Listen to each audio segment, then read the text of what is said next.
Bienvenidos a la casa del Señor, hermanos. Da gusto verles aquí en la comunión del Señor. Nos alegra que podamos hoy, que es un día muy especial para las mamás, encontrarnos aquí en la casa del Señor.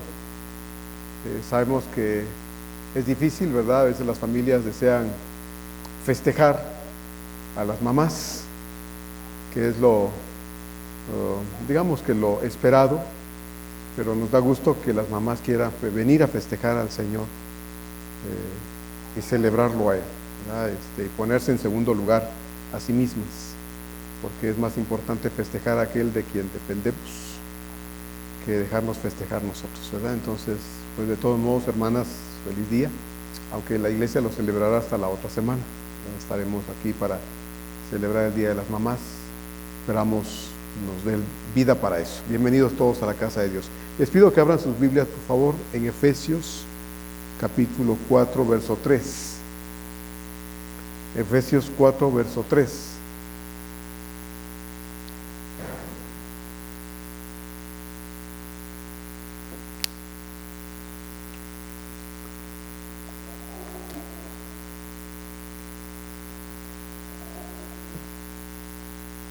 Efesios 4, verso número 3.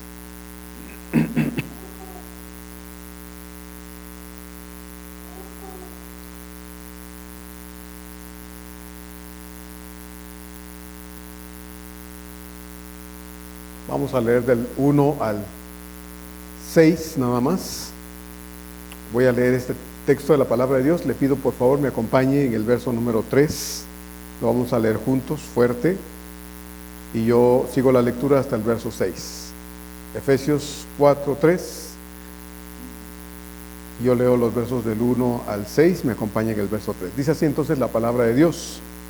Yo pues preso en el Señor, os ruego que andéis como es digno de la vocación con que fuisteis llamados, con toda humildad y mansedumbre, soportándoos con paciencia los unos a los otros en amor, solícitos en guardar la unidad del Espíritu, en el vínculo de la paz, un Señor, una fe, un bautismo, un Dios y Padre de todos, el cual es sobre todos y por todos y en todos. Frente a un mundo en el que reina el egoísmo, un mundo en el que reina el individualismo, Dios nos hace un llamado a procurar una verdadera unidad. Somos una comunidad espiritual conformada por personas muy distintas entre unos y otros, y aún siendo así, Dios sigue insistiendo en la misma orden, el mismo llamado, que estemos unidos y que seamos capaces de cuidar diligentemente nuestra unidad, porque aunque se trata de una orden, y aunque se trata en este caso de una unión entre nosotros, la unidad de la iglesia es propiedad de Dios y necesitamos cuidarla. El tema es el mismo de la semana pasada. Seamos solícitos en procurar una verdadera unidad. Seamos solícitos en procurar una verdadera unidad. Como bien vimos ya en el verso número 2, Pablo establece que la correcta y oportuna práctica de todas esas virtudes que vimos en este verso número 2, la semana anterior, son esenciales y propias en la vida de todo verdadero creyente en Cristo. No es posible vivir una vida auténticamente cristiana si en nuestra forma de vida nueva que tenemos en Cristo no estuvieran presentes estas virtudes, al menos estas cualidades tan necesarias que vimos en el verso número 2 la semana pasada, y que son también esenciales en nuestro testimonio frente al mundo y en nuestro trato y relación aquí cuando estamos en la casa de Dios o nos encontramos frecuentemente. Pablo estaba en aquel momento de la iglesia efesia enfatizando que si esa iglesia conformada por judíos, por gentiles, se esforzaban todos en vivir con humildad y con mansedumbre, soportándose y siendo pacientes unos con otros, entonces la unidad otorgada por el Espíritu Santo sería una realidad palpable entre ellos. No una cuestión teórica, sino una realidad en el diario convivir de todos ellos como iglesia cristiana. Y quiero decirles a ustedes, hermanos, que exactamente igual que sucede o sucedió en su momento con la iglesia de los Efesios, Dios espera de nosotros hoy, no con la menos o con menos urgencia, sino con la misma urgencia y exigencia, la necesaria relación correcta, sana de la iglesia actual en este tiempo. Por eso es que es importante cuando vemos al Señor llamándonos a la unidad, entender de manera personal, individual, hermanos, que nosotros los creyentes no deberíamos ser cristianos solitarios, ¿verdad? Porque la idea de ser y vivir solitariamente después de conocer a Cristo no es bíblica, porque Dios dice en su palabra que somos un cuerpo y no vemos por la calle cabezas solas sin el cuerpo, o brazos y piernas al aire sin el tronco y sin la cabeza. No vemos un corazón por ahí palpitando y bombeando sangre y sin necesidad del resto del cuerpo. No, el cuerpo va completo. Entonces, cuando Dios a través de Pablo habla aquí de unidad, necesariamente necesitamos comprender que no existen los cristianos solitarios. Más bien no debería existir. Como dije ya, resulta imposible vivir nuestro cristianismo sin la práctica sincera de estas cualidades del verso 2. Porque es ahí donde se vive todo esto, hermanos. No es viviendo yo solo, aislado de la iglesia, por diversas razones. Como ya hace un rato, sí sucede muchas veces, lamentablemente, en las iglesias hay cristianos lastimados, ¿verdad? Me he topado con gente que es cristiana pero no se congrega, es cristiana pero no asiste a una iglesia regularmente, y lo que es a veces no bueno, sino igual de delicado y de conflictivo es que cuando los cristianos no nos establecemos, sino estamos de un lugar a otro y no buscamos dónde estar fijos y ahí crecer, porque no nos ajustamos responsablemente a lo que Pablo está diciendo acerca de las prácticas que implican el vivir en comunión con otros o en relación con otros.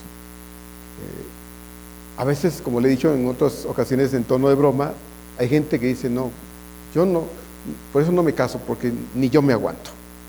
Hay gente que así dice, ¿no? Ni yo me aguanto, entonces por eso no me caso. Imagínense casarme con alguien y luego encontrarme con que mejor no. Claro, es cierto, a veces podemos pensar de esa forma, ¿no? Y pensar es que como yo no me aguanto, entonces prefiero no lastimar a nadie, no ofender a nadie, no perjudicar a nadie, por eso entonces no me congrego, porque cuando llego a una iglesia y alguien me hace algo, mire, de verdad quisiera. Y bueno, podríamos pensar, hermanos, que es razonable esa forma de pensar, pero no lo es. Porque el mismo cuerpo muchas veces pasa por enfermedades en las que si le da, por ejemplo, un derrame, ¿verdad?, en el rostro, se le va una parte de su rostro para un lado y ¿qué hace? Usted no se empieza a dar de cachetadas y decir, bueno, enderezate. No, usted va al médico para ver qué está pasando, ¿verdad? Y ver qué puede hacer para poder normalizar esa situación en su rostro, y entonces ver si es posible que todo vuelva a la normalidad, ¿verdad? Pero no hacemos cosas absurdas, hermanos, ¿verdad? Yo recuerdo hace años, no sé qué me pasó porque la verdad no lo entendí en su momento, quise levantarme y las piernas no me respondieron, ¿verdad? No me respondieron, no supe qué pasó. Después le dije a mi esposa, no, mucho tiempo después le dije, fíjate que hace tanto me pasó esto. Dijo, ¿cómo no me dijiste? Habrá que ver si no te lastimaste la espalda, la columna vertebral, alguna cuestión, ¿no? Entonces, bueno, el cuerpo, hermanos, funciona en la totalidad de lo que implica cada una de las partes de las que lo componen. No podemos pensar en un cuerpo dividido, fragmentado, porque eso no sería posible. Dios planeó nuestro cuerpo como es, y cuando pensó en su iglesia, pensó en que la iglesia es su cuerpo y Él es la cabeza. Nosotros lo obedecemos a Él. Y siendo nosotros el cuerpo del Señor, resulta que como miembros de este cuerpo necesitamos aprender a vivir en una relación correcta, de modo tal que la relación correcta entre nosotros traiga, como dice Pablo, la unidad que es tan importante y tan imprescindible, de la cual o sin la cual, hermanos, la iglesia no podría funcionar. Entonces, en nuestra relación cotidiana, cada una de las cualidades que estudiamos la semana pasada son necesarias, todas lo son. Ninguna de esas cualidades o virtudes se pueden de alguna forma pasar por alto. Todas ellas nos han sido otorgadas para poder fortalecer la iglesia y hacer que la iglesia pueda funcionar dentro de la perspectiva que Dios tiene a través de la iglesia hacia el mundo, de manera tal que una iglesia unida, una iglesia sana, una iglesia que está siendo animada desde adentro, pueda aspirar a ser en las manos de Dios el instrumento que debe ser para poder llegar al corazón de otras personas. Pero una iglesia enferma, una iglesia sin unidad, una iglesia sin el debido compañerismo, hermanos, va a ser difícil que lo pueda lograr. Por lo tanto, entonces, estas cualidades son esenciales para que nosotros como iglesia podamos llevar a cabo la tarea del Señor. Pablo dice en el verso 2 al final que debemos hacer todas estas cosas, ser humildes, ser mansos, ser tolerantes unos con otros, ser pacientes, dice, en amor. Establece al final que el pegamento, el fundamento, hermanos, para que esto se pueda dar, no es la buena voluntad de los creyentes, no es la buena disposición de los creyentes, aunque lo implica, no, es el amor. El amor, pero no es el amor humano, es otro tipo de amor. Si no hay amor, ninguna de estas cualidades sirve. Si no está salpicada de amor, todas estas virtudes en la hora de practicar y de otorgárnoslas mutuamente, hermanos, de verdad no funciona. Acompáñenme, por favor, a ver lo que dice 1 Corintios 13. Es un texto que leímos, sabemos muy bien. 1 Corintios 13, los versos 1 al 7 dice así: si yo hablase lenguas humanas y angélicas, y Pablo dice, y no tengo amor, vengo a ser como metal que resuena o címbalo que retiñe. Y si tuviese profecía y entendiese todos los misterios y toda ciencia, y si tuviese toda la fe, de tal manera que trasladase los montes, y no tengo amor, dice Pablo, nada soy. Y si repartiese todos mis bienes para dar de comer a los pobres, y si entregase mi cuerpo para ser quemado y no tengo amor, de nada me sirve. El amor, dice entonces Pablo, es sufrido, es benigno. El amor no tiene envidia, el amor no es jactancioso, no se envanece, no hace nada indebido, no busca lo suyo, no se irrita, no guarda rencor, no se goza de la injusticia, mas se goza de la verdad. Todo lo sufre, todo lo cree, todo lo espera, todo, dice, lo soporta. Ahora, si usted se da cuenta en el texto que acabamos de leer en Corintios, Pablo está diciendo que ninguna de estas cosas, estas cuestiones no es que no tengan valor, sí las tienen, pero si el amor no es lo que nos impulsa a hacer estas cosas, entonces Pablo dice, no sirve, no tiene sentido, no hay ninguna razón para que esto se pueda dar. Aún si yo hiciese cosas extraordinarias como entregar mi cuerpo y decir, mire, hermana, a usted que le hacen falta córneas, se las regalo, a usted que le hace falta un riñón, le regalo uno de los míos, a usted que le hace falta esto, se lo doy. Dice Pablo, pero si no lo haces con amor o por amor y lo haces para que te aplaudan, no sirve. Aún el hecho de que des tu cuerpo y hagas cosas extraordinarias como estas. El amor es lo que cambia todo, hermanos, en la relación que tenemos aquí en la iglesia. Si no hay amor, solo estamos haciendo ruido aquí nada más. Somos un bonito grupo que se reúne los domingos, pero hasta ahí nada más. Si hay amor sincero entre nosotros y ese amor es el que viene de la presencia de Cristo en nuestro corazón, entonces ninguna de esas virtudes de las que hablamos la semana pasada y está en el verso 2, ninguna de esas virtudes, hermanos, será difícil de ser expresada desde el corazón, desde mi corazón a usted y del suyo a mí. Por eso es importante entender y es vital que veamos que si ese amor es producido por la presencia de Dios en nosotros, entonces nosotros, hermanos, estamos habilitados para amar, estamos capacitados para amar, porque Dios es la fuente, el origen y quien nos empuja a amar sinceramente. De nosotros nos surge ese amor, un amor que puede ser muy especial a la hora de expresarlo a los demás. No puede ser un amor como el que Dios espera que nos brindemos mutuamente si dejamos a Dios fuera de esto. Porque el amor, este tipo de amor, que es el fundamento de esta forma de relación y de unidad cristiana, nace de la presencia de Dios en nuestro corazón. Por eso primera de Juan también, en el capítulo 4, 7 y 8 dice el apóstol Juan: amados, amémonos unos a otros, porque el amor es de Dios.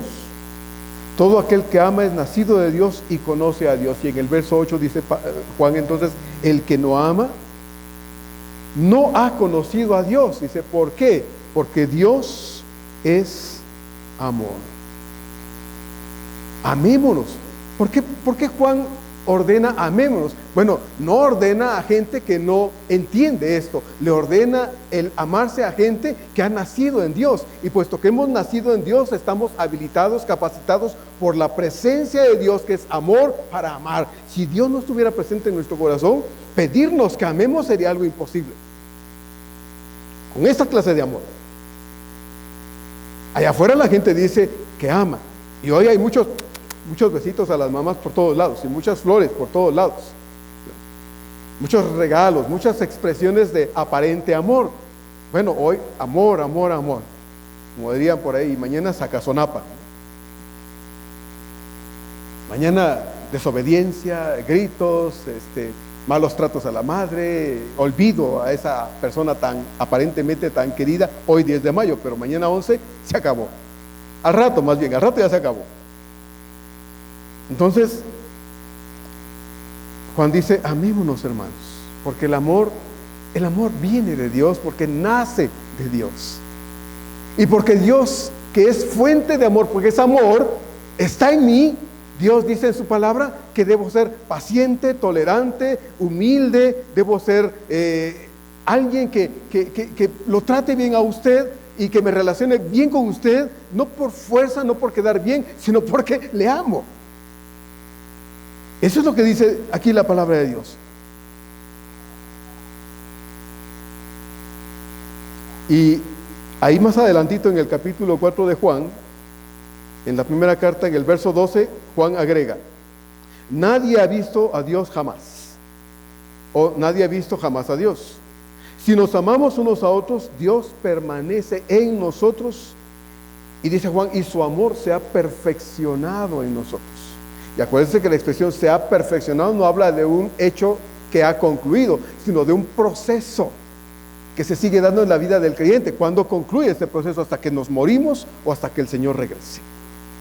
Mientras estamos en este mundo, la experiencia de aprender a amar se va a estar dando, pero no por fuerza, sino porque yo le permito a Dios que me enseñe, me habilite, me capacite, me ejercite para que yo pueda amar. Entonces, la palabra de Dios nos dice que debemos amar, y el amor, hermanos, se expresa en estas cosas que Pablo habló la semana pasada. Entonces, si ese amor, nacido de la presencia de Dios en nosotros, es real, la relación que tendremos constantemente entre nosotros, hermanos, será una relación muy hermosa.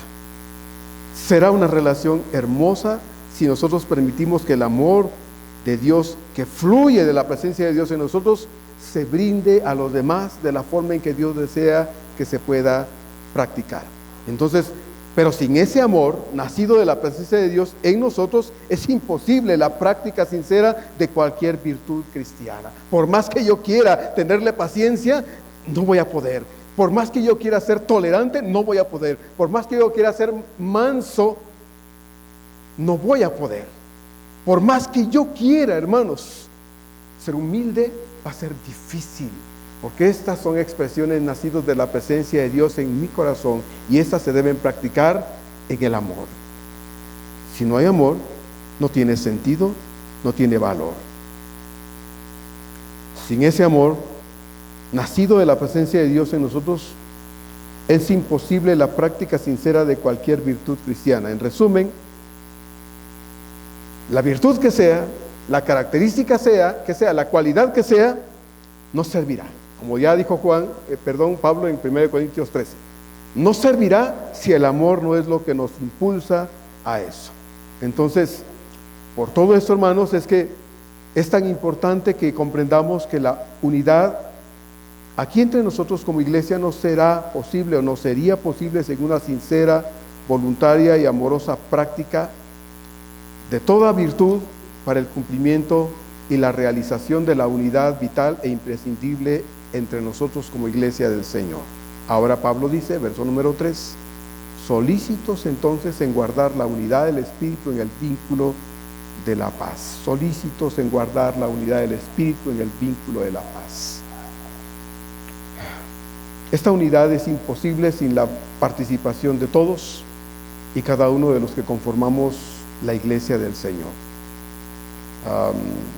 Podemos ver a algunos esforzándose en ello, pero Dios no está diciendo en su palabra que algunos lo deben hacer, sino que todos debemos estar involucrados en esa solicitud de guardar lo que no es nuestro, sino de Dios, para lograr la paz, que es algo que a veces, hermanos, nos cuesta mucho experimentar en la constante relación que tenemos como creyentes en el Señor. Cuando Pablo escribió la carta, como ya sabemos, a la iglesia efesia, estaba él preso en Roma, encadenado a unos soldados 24 horas, pero ahí tuvo tiempo para escribir. Y consciente Pablo de que la iglesia en la ciudad de Éfeso estaba constituida, hermanos, de dos grupos antagónicos, históricamente judíos y gentiles, lo hemos dicho, dos grupos históricamente enemistados hasta la muerte, pero que bendito sea Dios, habiendo encontrado en Cristo Jesús una vida nueva y habiendo encontrado en Cristo Jesús también el perdón de sus pecados, fueron traídos a la reconciliación primero con Cristo y luego a la reconciliación entre ellos. Gente que no se podía ver, hermanos, gente que no podía tratarse entre ellos porque se mataban primero que hablarse, fueron traídos a la comunión y ellos, estos grupos, integraron la iglesia de los Efesios, judíos y gentiles. Pablo, consciente de esto, les está diciendo estas cosas a estas personas que en otro tiempo no hubieran sido humildes, no hubieran sido mansos, no hubieran tolerarse entre ellos, ni hubieran sido pacientes entre ellos, y mucho menos darse muestras de amor. No, lo que se daban eran motivos para matarse y quitar de su camino a su enemigo, porque eso es lo que se hacían. Pero Pablo, consciente pues de que ahora, habiendo conocido a Cristo, su vida había cambiado, les llama no solo a experimentar este tipo de virtudes fundamentadas en el amor, sino les dice: ahora, hermanos, sean solícitos en guardar la unidad que Dios les ha dado en el vínculo de la paz. Habían sido reconciliados con Cristo y debido a esto ahora estaban reconciliados entre sí.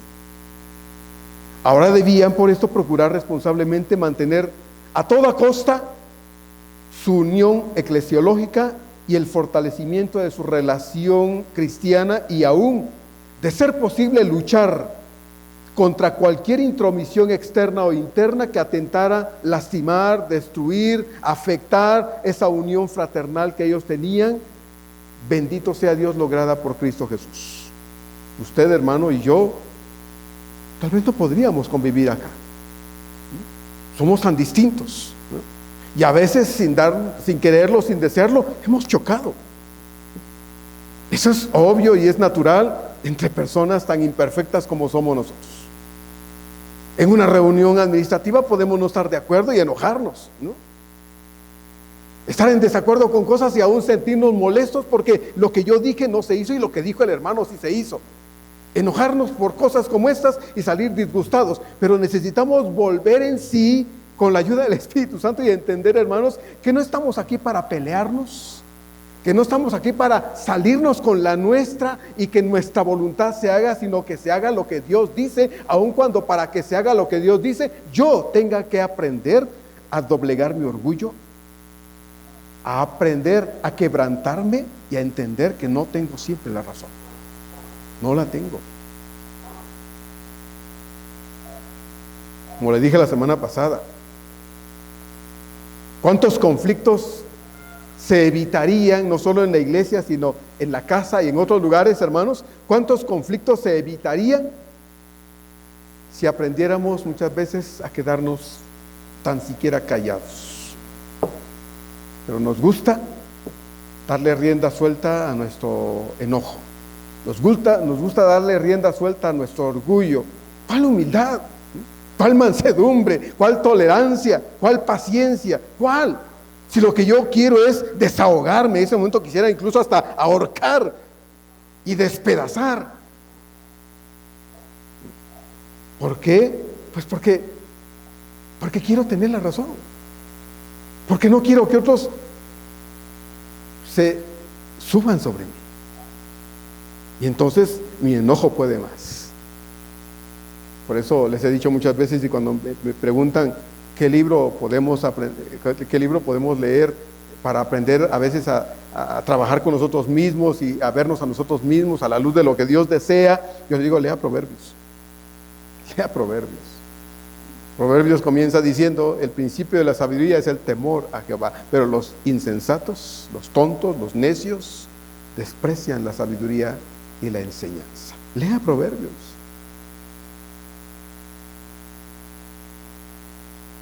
No fui un buen hijo, como le dije muchas veces, no conocía a Dios y entonces fui abusivo, mentiroso, contestón, perezoso y todo lo que usted pueda agregar, cualquier adjetivo, me queda bien.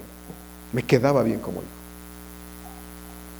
Engañé a mis padres, les dije muchas mentiras, abusé de ellos de muchas formas, pero no conocía a Dios. Hasta que Dios me permitió encontrarlo, me di cuenta de lo que yo era. Y empecé a leer Proverbios. Y Dios trató conmigo de una forma muy especial. Muy especial. Entonces, hermanos, no estamos aquí para salirnos con la nuestra, no estamos aquí para hacer lo que yo diga, influir en los demás para que se haga lo que yo diga, no. No podemos ser instrumentos en las manos de Dios para bien si no aprendemos a quebrantarnos delante de Dios, entregarnos a Dios todos los días, aprender a morir para nosotros, para entonces aprender a vivir para Dios todos los días de la forma en que Dios lo anhela. No se puede. No podemos pretender ser una iglesia con una unidad real si entre nosotros no aprendemos a convivir de la forma en que Dios lo desea, teniendo como fundamento el amor de Dios en nuestro corazón. La unidad a la que se nos ordena, porque no es una súplica, no es un por favor, hermanos, no, es una orden la que Dios nos da a través de Pablo. La unidad a la que se nos ordena que debemos cuidar no es algo conceptual. No es solo un concepto en la mente de los creyentes, no es un asunto conceptual simplemente, es una unidad orgánica, afectivo, emocional y espiritual. Y cuando digo espiritual involucra necesariamente el aspecto bíblico doctrinal. No podemos tener unidad si pensamos distinto en cuanto a la doctrina cristocéntrica. Yo no le voy a llamar hermano a quien niega la divinidad del Señor.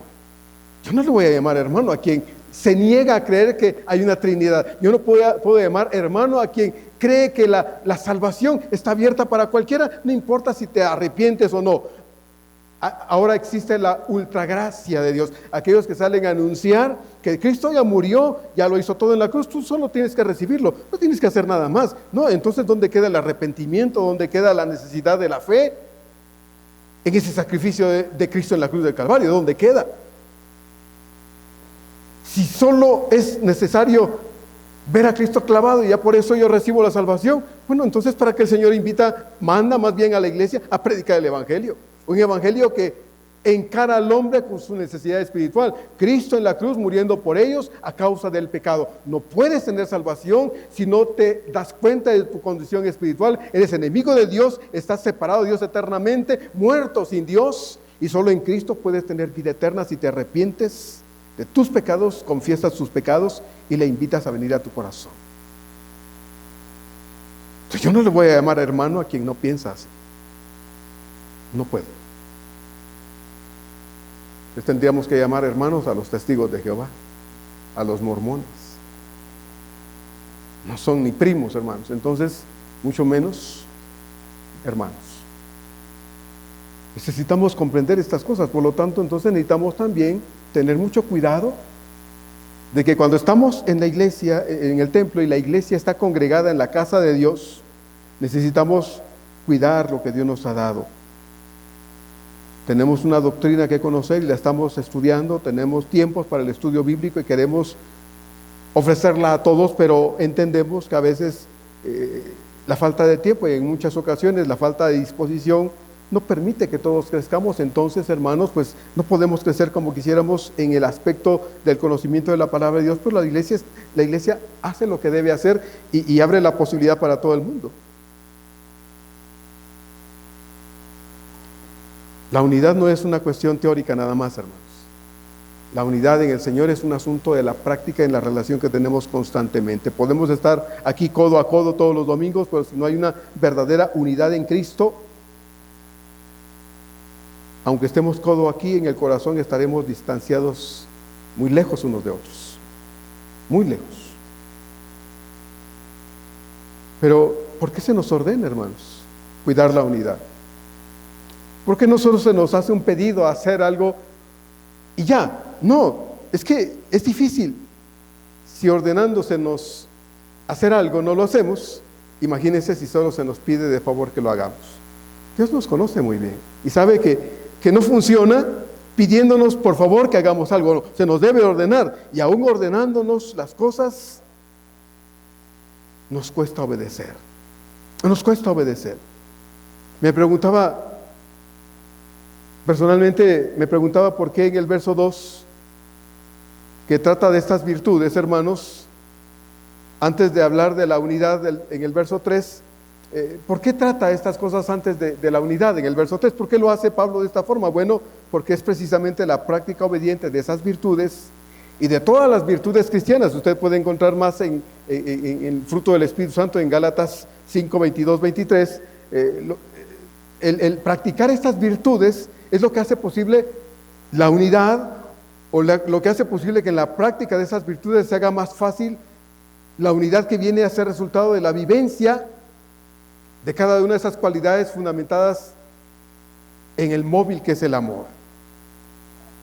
Si entiendo que Dios vive en mi corazón, que está en mi corazón y porque Él es amor, entonces yo me dejo llevar por el deseo de Dios de hacer las cosas que debo para bienestar de la iglesia. Va a ser una bendición obedecer al Señor, practicar las cosas que Dios quiere y no me va a costar. Pablo usa una palabra que conocemos muy bien al indicar cómo debe ser nuestra disposición y actitud en la obediencia de guardar esta unidad del Espíritu Santo. Pablo dice solícitos. Y es una palabra que usamos frecuentemente en el diario vivir. El jefe le pide a su empleado que sea solícito. La madre le dice a su hijo que sea solícito en la obediencia.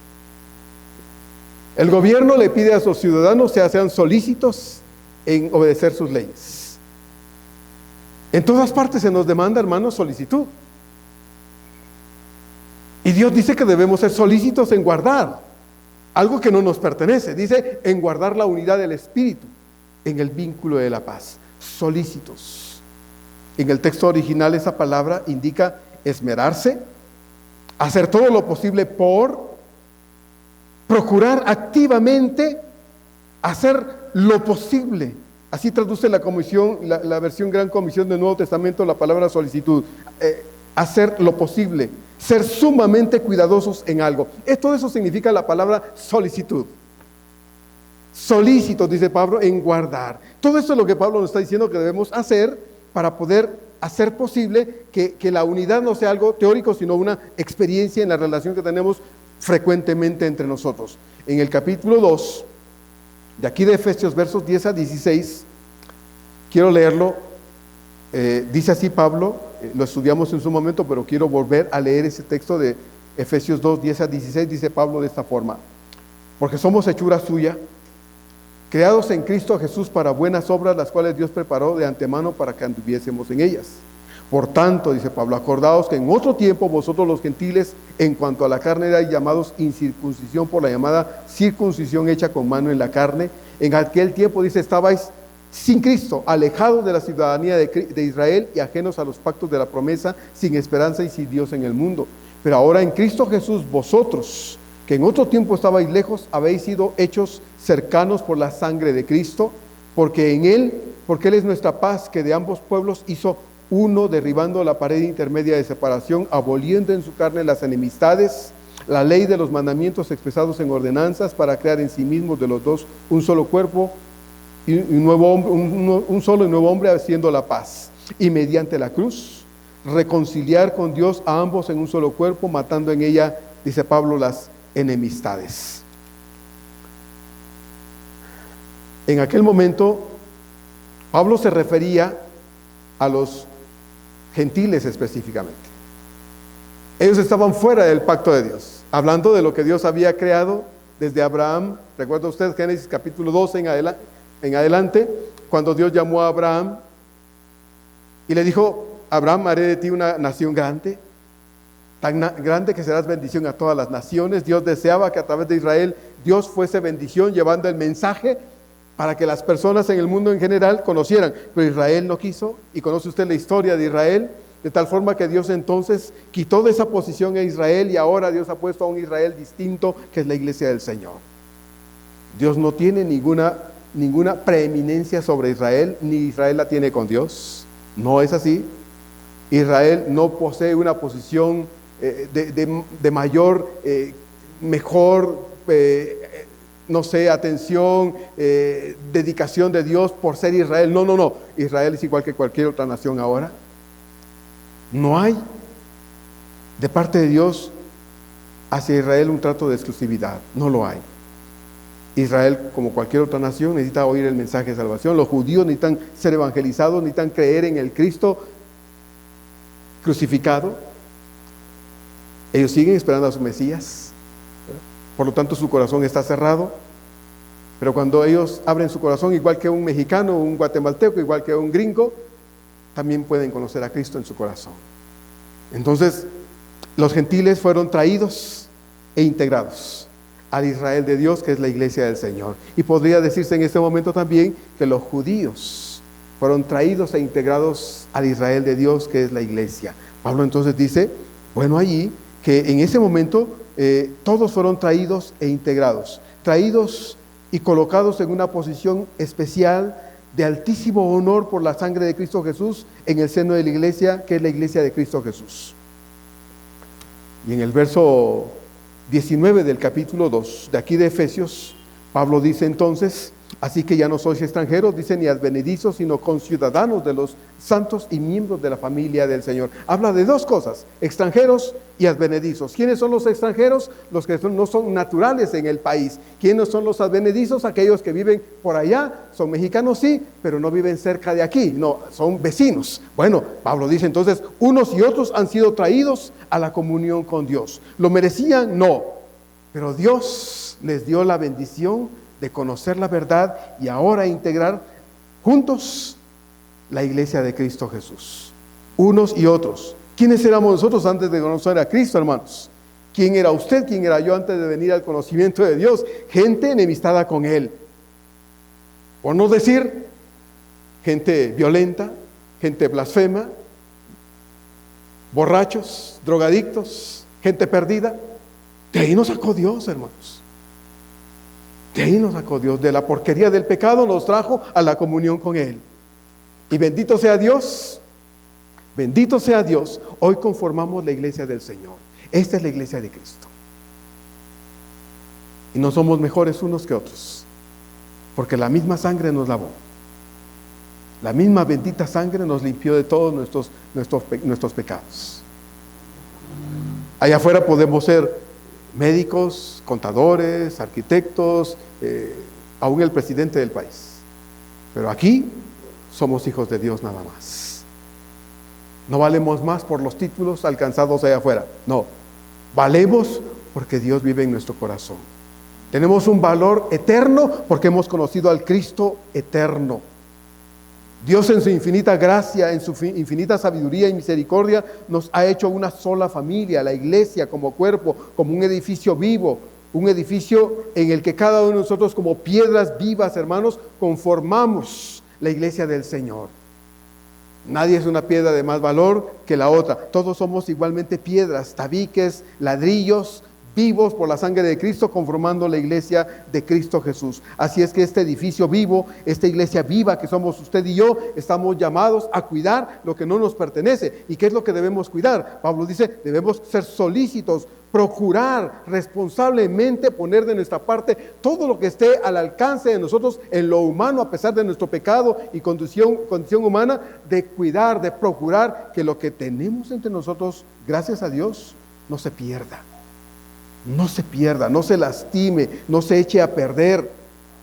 Como dije hace un momento, puede haber momentos complicados en nuestro trato cotidiano. Puede haber momentos difíciles en los que parece que esta situación me va a llevar a una separación con mis hermanos. No, no debe pensar así el creyente. Tenemos a Cristo en el corazón y por tal razón la fuerza, el poder y todo lo que se requiere para poder resolver cualquier situación, cualquier diferencia, cualquier dificultad entre mis hermanos y yo. Por todo esto, es que Pablo está enfatizando que Dios, que ha creado, que ha hecho esta unidad espiritual, nos dice que la cuidemos. No es que la creamos, sino que la cuidemos, porque el creador de esta unidad es Cristo Jesús. Se nos ordena así, por lo tanto, entonces, hermanos, que la cuidemos, que seamos responsables, es decir, solícitos, diligentes, esmerados, esforzados para no permitir que nada de afuera y que nada de adentro, lo que sea y quien sea, violente y atente de ninguna manera contra esta unidad espiritual. Esta solicitud o diligencia en guardar la unidad en la iglesia debe ser una acción dispuesta de buena manera y de buena gana. Repito, esta disposición que Dios nos manda, hermanos, esta orden de obedecer, de cuidar lo que no es nuestro, debe ser hecho de buena manera, de buena gana, porque si no, entonces no sirve. Por eso la palabra en el texto original indica la necesaria disposición de parte de cada uno de nosotros de procurar activamente y de todo corazón que nuestra unidad sea algo real, sincero, a prueba de lo que sea, porque entendemos que si Cristo no es el centro del fundamento, el sostén de nuestra fe, entonces dejaríamos de ser una iglesia para constituirnos en cualquier tipo de organización o agrupación. No seríamos una iglesia, porque la unidad no es algo que sucede así por así, no es automática, hermanos, sino el resultado de nuestra constante y responsable vigilancia, y para que nos constituyamos en vigilantes y procuradores, esmerándonos genuinamente de que la unidad sea algo real, necesitamos poner el corazón en ello. Necesitamos ser responsables sabiendo que Dios nos puso a nosotros para cuidarla y darle a Él resultados correctos de que estamos siendo responsables y buenos vigilantes de lo que no es nuestro, de lo que no nos pertenece. Un gran predicador en la antigüedad, Carlos Spurgeon, dijo: la unidad sin el Espíritu es una conspiración diabólica, no una comunión. Eso dijo Carlos Spurgeon. La unidad sin el Espíritu es una conspiración diabólica, no una comunión. Hay gente que se congrega, se reúne para planear contra alguien, contra algo. Dice Carlos Spurgeon, bueno, si nosotros no tuviéramos la presencia del Espíritu de Dios aquí entre nosotros, esto sería un grupo reunido para conspirar contra alguien o contra algo. Pero no somos eso, somos una iglesia. Por lo tanto, entonces necesitamos ser responsables en el cuidado y la vigilancia de lo que no nos pertenece. Dios nos ha dado, hermanos, el deber, el privilegio de cuidar la unidad. Y por eso nos dice que debemos ser solícitos, procuradores, esmerados genuinamente de cuidar esta unidad que nos ha sido otorgada aún por sobre nuestra condición humana. Se nos ordena entonces guardar esta unidad, porque de no ser procuradores responsables cuidando esta unidad, se corre el riesgo de que se pierda. Por eso hoy muchas iglesias, hermanos, también tienden a desaparecer. En su seno hay gente peleándose, insultándose, causando división, y esto lleva a la iglesia del Señor a separarse y a desaparecer. Todos nosotros conformamos esta amada iglesia, pero aunque somos un cuerpo, somos muy distintos, como dije al principio, unos de otros. Sin embargo, a pesar de esas diferencias, esto no nos daña, no nos afecta, pero sí nos enriquece y nos hace depender de Dios para que nos una cada vez más y nos ayude a no separarnos bajo ninguna circunstancia. Todos venimos a Cristo y venimos de contextos distintos, de contextos económicos, contextos culturales, intelectuales, familiares y aún de nacionalidad distinta. Pero aquí, hermanos, todas esas diferencias, bendito sea Dios, se desaparecen, porque en este nuevo orden, en este nuevo reino, que es el reino de Dios, todos somos iguales, valemos lo mismo para Dios, y aquí no se hace ninguna diferencia, aquí no. Allá afuera, como dice el dicho, como te ven te tratan, ¿verdad? Así dicen allá y así sucede, pero en la iglesia del Señor, bendito sea Dios, no es así. Y si eso sucediera, esa no es una actitud cristiana, es una actitud diabólica. Hacer diferencia entre los hermanos sería terrible, desagradable a los ojos de aquel que nos trata a todos por igual. Pablo dice que debemos ser esmerados y procurar con todas nuestras fuerzas y disposición del corazón de guardar la unidad del Espíritu, dice Pablo al final en el verso 3, en el vínculo de la paz, en el vínculo de la paz. La paz, hermanos, es un milagro de Dios. Es un milagro de Dios, no es algo que nosotros traemos a la iglesia, no. Es un milagro de Dios por medio de Cristo logrado para el bien de la iglesia. Y no es un acuerdo político. No lo es.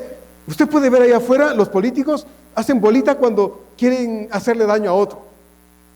En la práctica se odian, no se toleran, se mastican pero no se tragan, ¿verdad? Pero cuando llega la época de las elecciones, ahí están haciendo, dicen ellos, unidad. Eso no es unidad.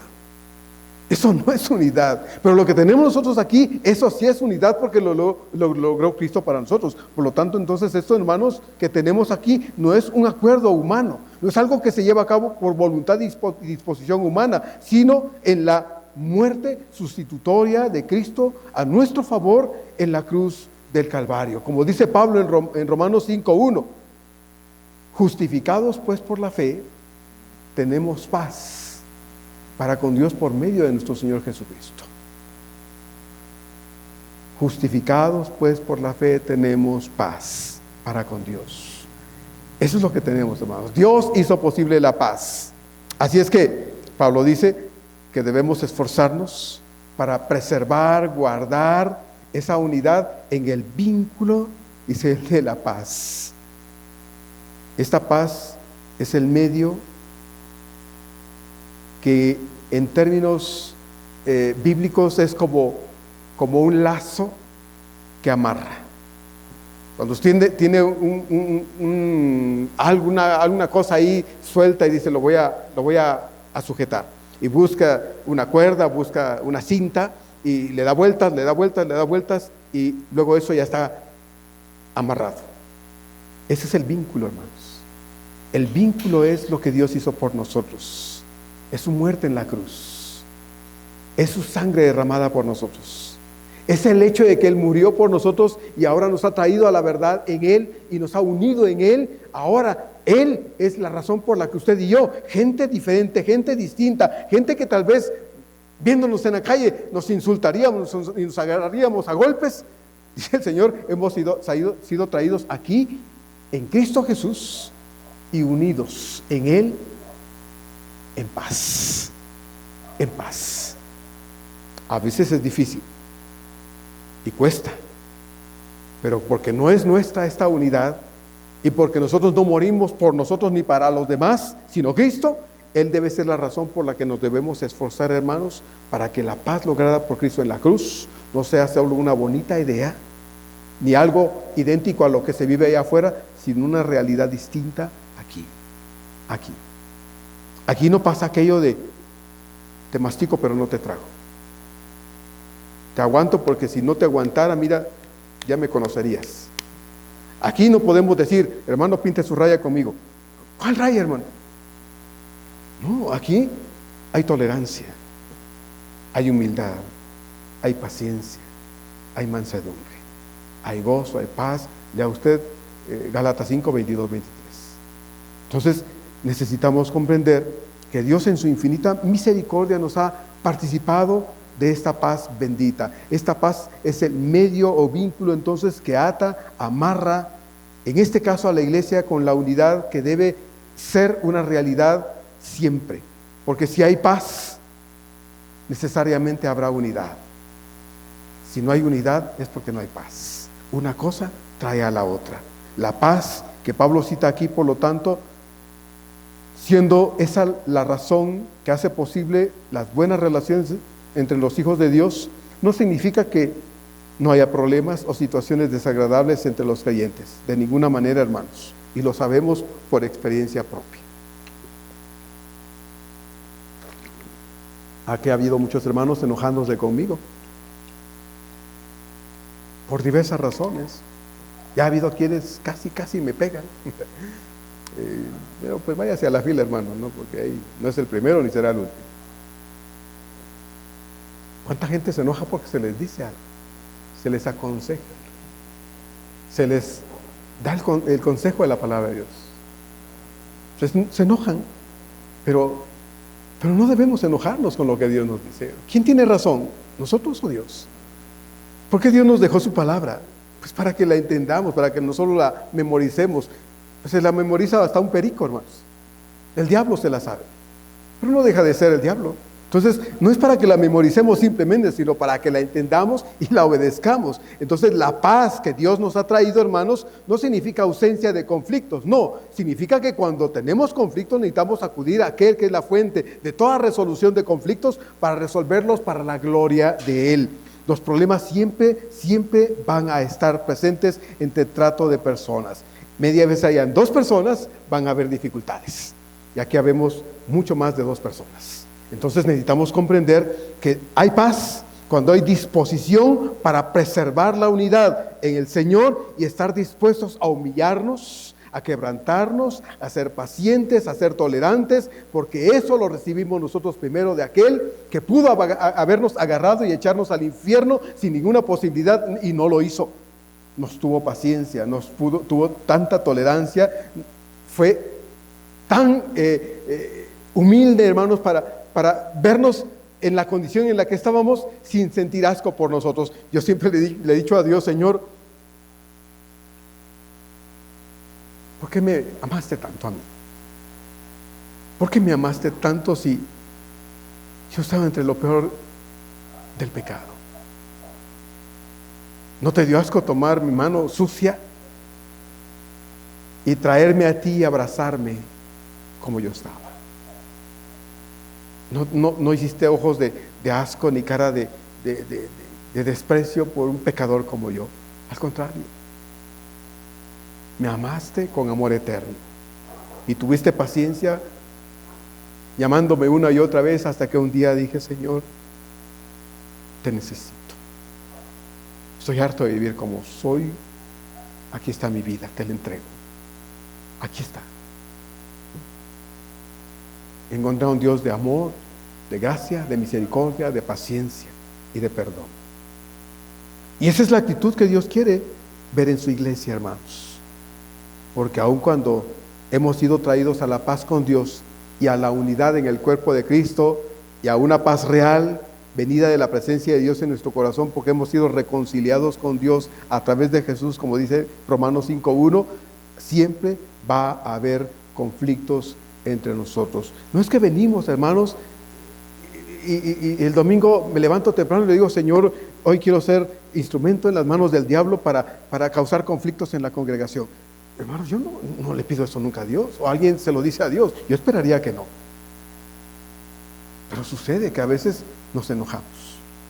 Sucede que a veces cualquier cuestión se mete en la relación que tenemos y entonces, hermanos, paramos enojados, paramos en pugnas que de no ser determinantes y decir, ya, hasta aquí, se van a alargar y se van a ir con nosotros a la eternidad.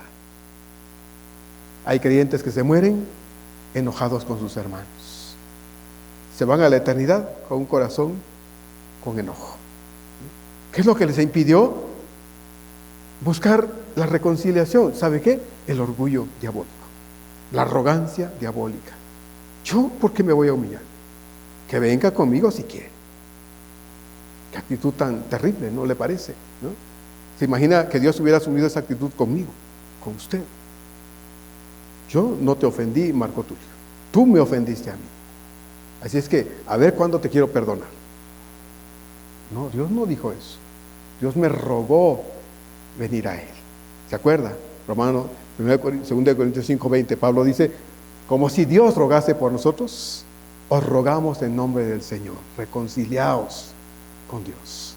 Dios me rogó una y otra y otra y otra vez hasta que este terco hombre dijo un día, aquí estoy. Entonces, hermanos, nuestro deber es promover y procurar esta paz siempre entre todos nosotros. Y si hacemos cada uno lo que es necesario para estar en paz, habrá unidad. Por lo tanto, es necesario ser vigilantes. Cada uno vigilar cómo estamos con Dios. Y luego de saber si estamos bien con Dios, entonces cómo estamos con nuestros hermanos aquí en la iglesia. Cómo estamos allá afuera con las personas con las que vivimos constantemente. Descuidar la paz es como descuidar una herida o una enfermedad. No darle importancia a algo que con el tiempo se va complicando hasta que se vuelve incurable. Tenía cura, pero un día se hizo una enfermedad ya incurable. Voy al médico y me dice, Señor, si hubiera venido antes, esto se hubiera remediado, pero ya no tiene cura. Ya no. Hermanos, cuando asumimos una actitud egoísta, arrogante, egocéntrica, pensando solo en nosotros, sino en el bien de la obra de Dios, nos estamos dejando que las cosas se hagan tan complicadas y afecten finalmente la obra del Señor. Esta paz no se obtiene pasando por alto los problemas, sino enfrentándolos con amor, con humildad, con tolerancia, como Cristo lo hizo en su momento por cada uno de nosotros. Pero apenas estamos comenzando, ¿verdad?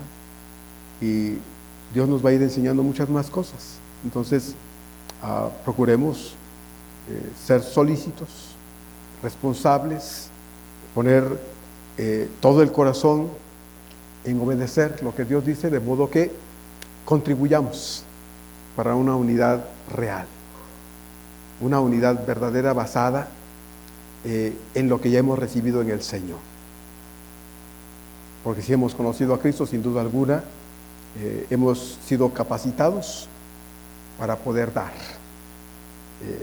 y no exigir, sino dar para el adelanto del reino del Señor. Vamos a orar, con eso cerramos.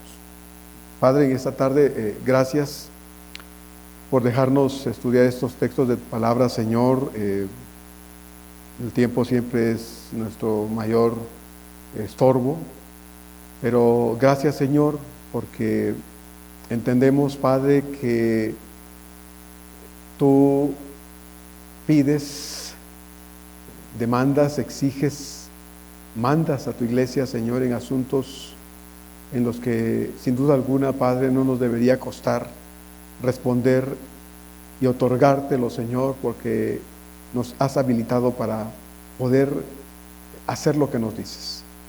Señor, te rogamos que nos ayudes como iglesia.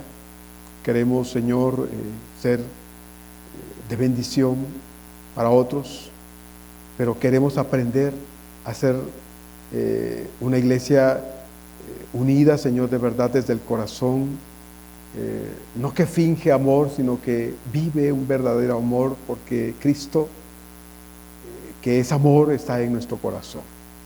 Señor eterno, aquí estamos pidiéndote, ayúdanos, porque esto humano tan defectuoso, Señor, suele ser también muchas veces dado a poner excusas, pretextos para no obedecer.